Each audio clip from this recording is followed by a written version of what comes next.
अस्सलाम वालेकुम दोस्तों, तौंसा शरीफ के विच जिवें तक पता है कि शदीद बारिशां का सिलसिला है वो जारी है। वक्फे वक्फे नाल तौंसा शरीफ के विच शदीद बारिशां थियां पैन। कोई सुलेमान दे तुमन बुदार के रख तुमन खितराण तक तुमन कसरानी शदीद बारिशां दी थियां पैन उतां, जिंदी वजह को रोज कोई जा नदी नाले बिखरे पैन। संगा नदी की गाल की वजे तो इतना पोंगड़ा पानी है, इन नाल इतना बाठी कोट कसरानी है, जबकि दीगर इलाके हैं इन अलावा होए मिठे वाली है उन्हें इलाके जिन्हें रोज कोई हैं नाले हैं उदा शदीद यानी है। नाड़ी की गाल की वजे तो साढ़े जराए साढ़े दोस्त दसेंदे पैन कि नाड़ी दे विच रेस्क्यू डबल 1 डबल 2 या टीमां उता पहुंच चुके हैं और लोग जेरे जिन्हें दे घर बच्चे कड़े हैं कच्चे पक्के जाए टेंट लग पे हैं घरें दे विच, उन्हें को दोबारा इतला मिल गई है कि तुहाडे घरें वला पानी आने वाले।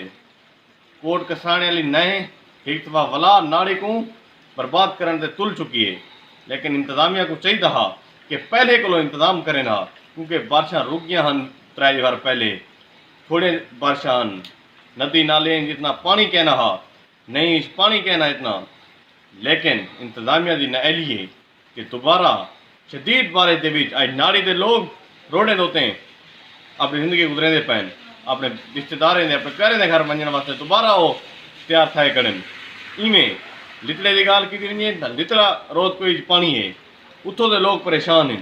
उदो तौंसा शरीफ भी शदीद बारिश का सिलसिला है वो जारी है, मजीद कल बारिश भी दिसेंदे पैन, लोग काफ़ी ज़्यादा परेशान हैं। असा इंतजामिया करो अगे भी दरखास्त की रिक्वेस्ट की है कि फिल फॉर काम को शुरू किया वजे, लेकिन महकमा इरीगेशन ये सारी जिम्मेवारी ये सारे ठेके महकमा इरीगेशन देन। महकमा इरीगेशन दिन एल ये कि कितने भी उन्होंने अजर तक काम शुरू नहीं कर सके। इवें नाड़ी के अलावा जत वाला कलर वाला ठट्टे लिगारी के लोग वो परेशान हैं, वो हैरान हैं कि ये महकमा इरीगेशन अजर तक काम नहीं शुरू किया। इनके अलावा छोटे छोटे बस्तियाँ हैं वो लोग जितना अगे पानी पे चुके वो भी परेशान हैं कि केरले सारे घर दोबारा पानी पेंदे, लोगों ने घर खावन की किसे कहनी, लोग परेशान हैं। ये MNA MPs हैं जेरे वोट गिनने वास्ते लैंड क्रूजर से चिड़िया वतन एक गड्डी वे छोड़ो करोड़ रुपए की गड्डी है, तो कहीं गरीब तक जना राशन तो थी वैसी कैंप थी वैसी कोई टेंट थी वैसी कोई अधिकार तो को मिल वैसी, लेकिन कहना फोटो सेशन करवेंदे वापस। चीफ सेक्रेटरी पंजाब इमरान अफजल साहब ने दौरा किते राजनपुर का दौरा करके वो लगे गए। तौंसे दौरा ना कर सकते हैं, 95% आबादी तौंसे लुड़ी पई है। तौंसे के लोग शुरू कर आखिर तक उएं मरते पैन, कई इंतजामिया को डिजरती नहीं पी गाल। चीफ सेक्रेटरी पंजाब साहब राजनपुर दे, राजनपुर सारा इलाका है वो भी उतना ही पानी है उतना ही सैलाब है, वो लोग भी परेशान हैं, उन्हें घर लुड़ चुके हैं, वो रोडे से जिंदगी गुजरेंदे पैन।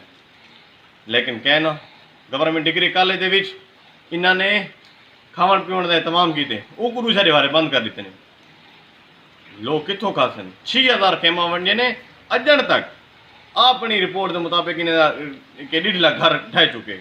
1.5 लाख घर ढावन के बाद 6000 खेमा वंड के इन्होंने अपनी जान छुड़वा की है।